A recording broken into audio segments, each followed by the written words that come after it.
Hey guys, BlueCommander here and welcome back to another video. Today I've created a way for you to morph into a villager using just a data pack and a resource pack. This is an edit of my villager house creation I made for log.zip. If you haven't seen that video, definitely go check it out. I'll put the installation at the end of the video if you don't know what to do, but essentially if you don't know what data packs are, they're basically vanilla mods, and resource packs change the look of your game. But don't worry, this resource pack doesn't change any vanilla items, it just changes items you couldn't normally get without the data pack. So let's begin.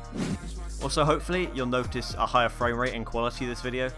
It's because I've got a brand new PC, which I'm super excited about, as before my frame rate was so bad. So yeah, I also plan to start streaming too, so hopefully you enjoy the new frame rate and let me know if you do. So first of all, once you've got the creation on your world, you want to build a podium just like this. An emerald ore in the center surrounded by emerald blocks, and also farmland in the corners with wheat on top of them.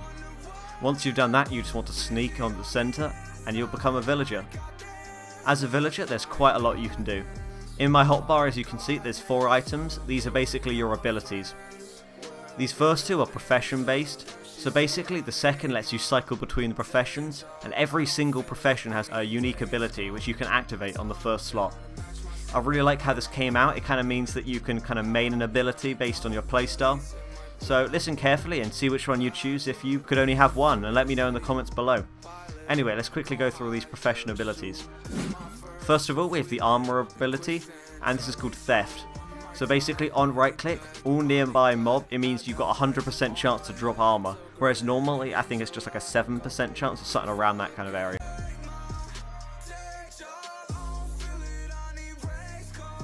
Next, we've got the Butcher's ability called Pacify. For the cost of 1 experience level, you can freeze all nearby mobs. This can be essential for getting out of tricky situations. Now we've got the Cartographer's ability, and it's called Cartographer's Map, very creative by me. For 10 XP levels, you can summon a very strong pillager with lots of health. I know this sounds bad, but underneath lies a loot box with lots of decent loot. At this point, you're probably thinking, Blue, lots of these require lots of levels. Well, I've got you covered. As a villager, throwing a precious emerald into the cauldron will exchange it for XP. Anyway, next we have Strength Strike, and this is for the Cleric's ability.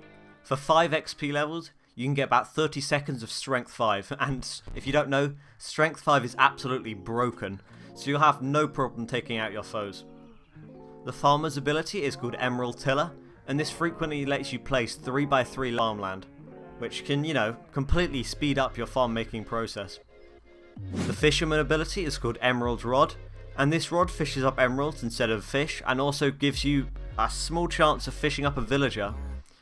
This villager can trade you exclusive Luck of the Sea and Lure File books, so you can't find them anywhere else in the game. The Fletcher's ability is called Arrow Storm. For 1 level, all mobs within 10 blocks will get an arrow to the face. These arrows aren't that strong, but they still pack a punch with lots of them. The Leather Worker has an enchanted saddle ability, and for 2 levels, dropping a saddle onto the ground, it will turn any pig or horse instantly tamed with a saddle on them. This is great if you have lots of horses, I guess, or if you don't want to go hunting for saddles. Furthermore, any horse that gets an enchanted saddle becomes super fast and good at jumping. The Librarian's ability is called Emerald Axe, and this works like a tree capitator, kind of cheapskaped a bit and just stole that, but anyway. Mason's ability is called Enchanted Torch, and this Enchanted Torch provides unlimited torches for the small cost of 1 XP level per torch.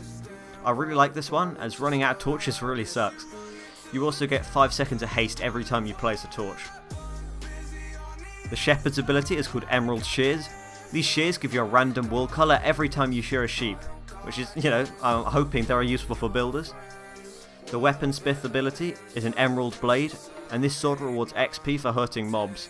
This can be very useful as an alternative for losing all your precious emeralds, or good for those PvP fans like myself.